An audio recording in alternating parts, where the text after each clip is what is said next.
am one with the mannerisms of nations. I am one with the blessing of ancestors who don't relate. My flags, a constant identity crisis. Will I ever be okay with being me? An outsider, the smile of my mother that my dad's brother will interpret as a frown. I am one who code switches for a living, each individual my own project, to project their history instead of my own. You do not know my story. You shame me for my size, for the way I dot my I's. I sound uneducated to your people who are also mine. Can I just be me? No flags, no labels, no, where are you from? And where are you really from? Just a human body with running vessels, alive and free, that the Creator has molded by hand. I will lay in the space between each raw emotion exposed for you to criticize, and I will smile, because this is part of the journey. And I am beautiful, and so are you, right here in the space between. I was born in a middle-class family in Minnesota. And at the age of 11, I was fortunate enough, with my mom, brothers, and sisters, to move to Uganda and live there for 2 years. Of course, initially, I didn't see this move as something that would change my life perspective or how I interact with others. During our time in Uganda, we went to school in the capital city of Kampala, joined football teams and other extracurriculars within the school. During these 2 years, learning about my family through storytelling, eating traditional food, being with my cousins, seeing other Black people everywhere, and learning about my language were memories that I'll cherish forever. But above all, Uganda grounded me. It gave me more space to know about my identities and helped me understand who I am. It gave me a fuller perspective of my identities and helped me understand my parents' culture so much better. When I came back to the States in high school, my friends and I would always crack jokes about our African parents. Their WhatsApp chain mails to every illness, what it was like to be the eldest daughter in the household, how strict they were, or the running joke that after school you must be a lawyer, engineer, a doctor, or would be a disappointment. Our parents' expectations, their habits, the way they expressed emotion or lack thereof, were all rooted in similar African upbringings that were completely opposite from the suburbs of Minnesota. I realized with time that this disconnect made it difficult to accommodate for conversations surrounding mental health, especially with the negative connotations from African culture. Over the years, I've struggled with my own mental health. Being at a predominantly white institution, identity struggles, feeling like I had to pick and choose which sides of myself to show, and other challenges that come with growing up. But among all this questioning and trying to understand myself, my parents always left space for me to talk about what I was struggling with, even if we didn't always agree. My hope is the same for this generation, that despite our cultural and generational differences, that we will not only be seen, but heard and accepted by our elders. According to the CDC, mental health includes our emotional, psychological, and social well-being.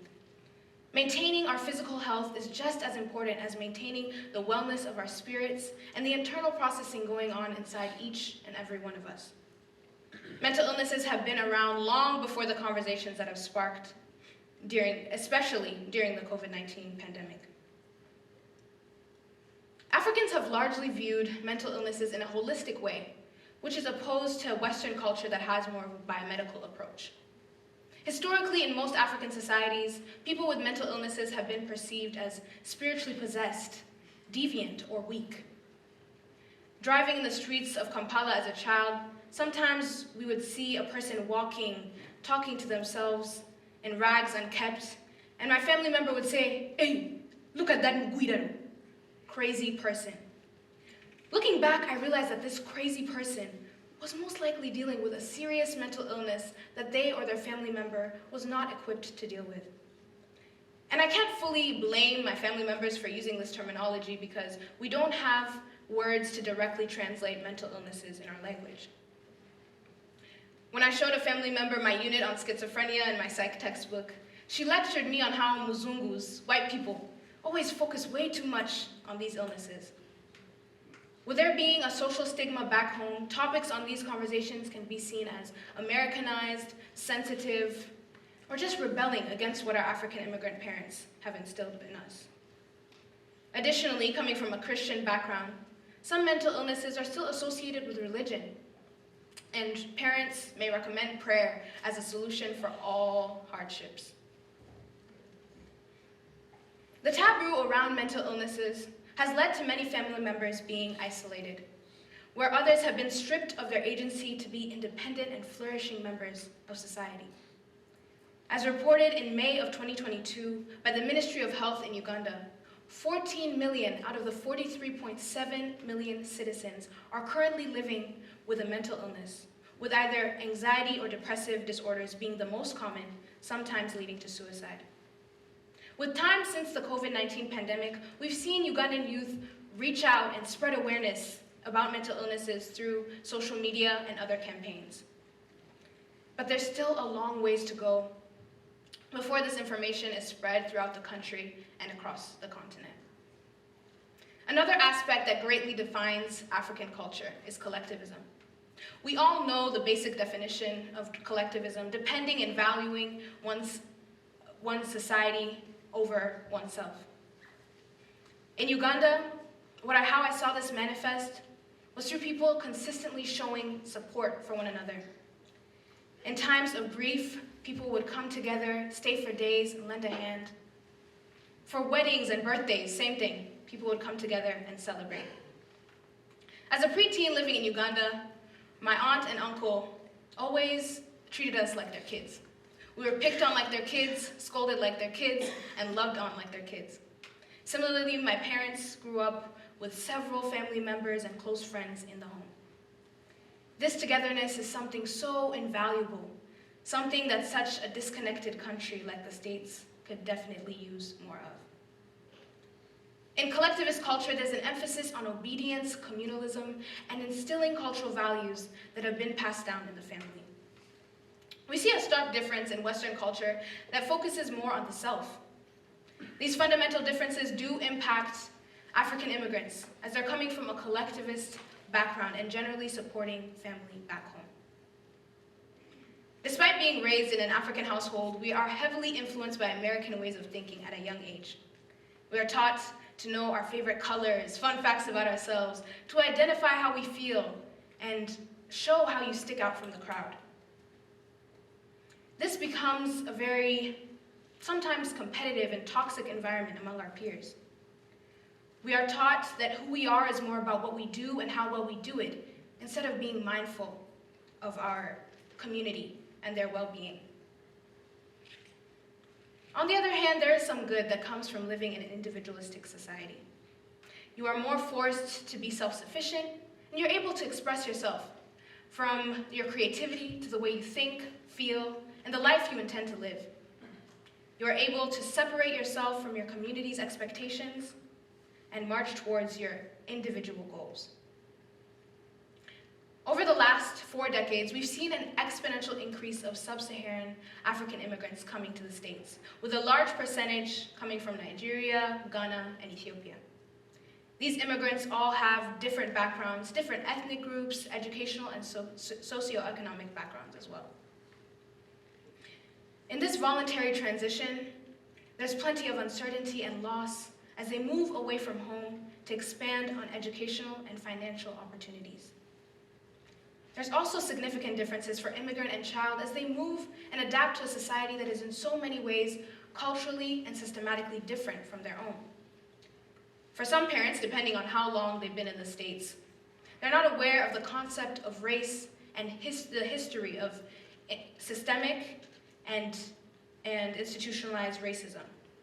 Oftentimes at school, children are met with racist remarks and microaggressions, and that leaves them with a low self-esteem, hating the color of their skin.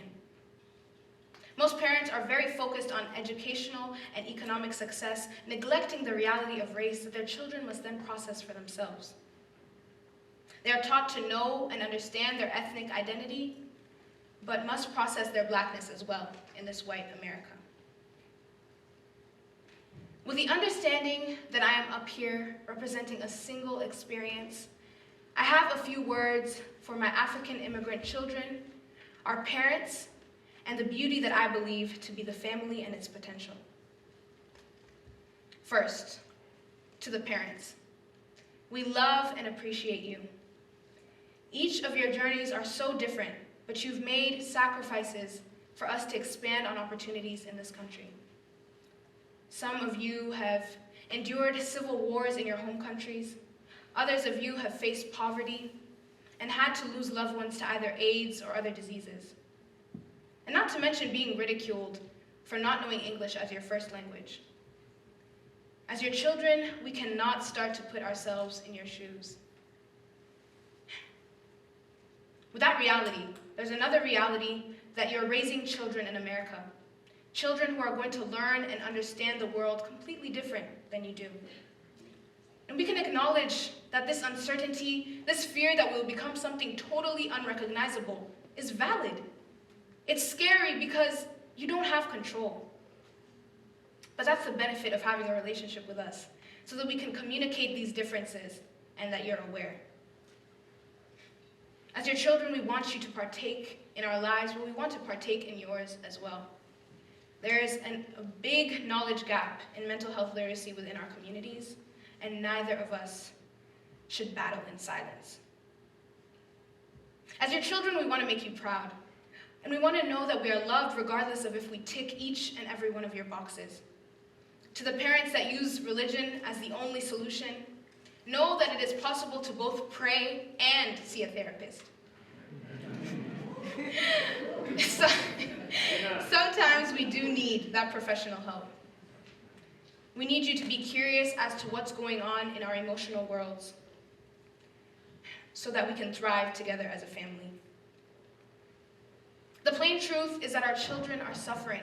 Although we don't have exact stats on African immigrant children, according to the Office of Minority of Health, suicide is the third leading cause of death among Black and African Americans in this country from the ages 15 to 24, as reported in 2020. This is a very scary, but very real statistic. And as guardians, we need you to be open-minded and willing to get to know us so that we can come to the family as a source of strength. Second, to the kids. You are loved and you are valued.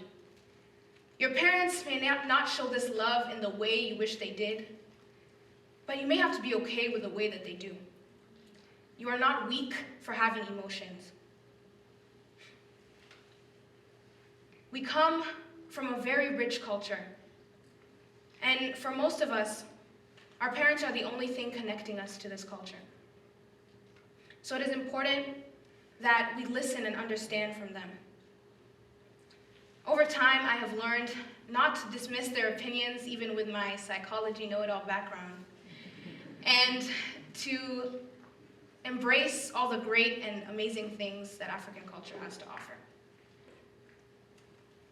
If you can't talk to your parents or family members, be sure to reach out to a person in your community that you trust.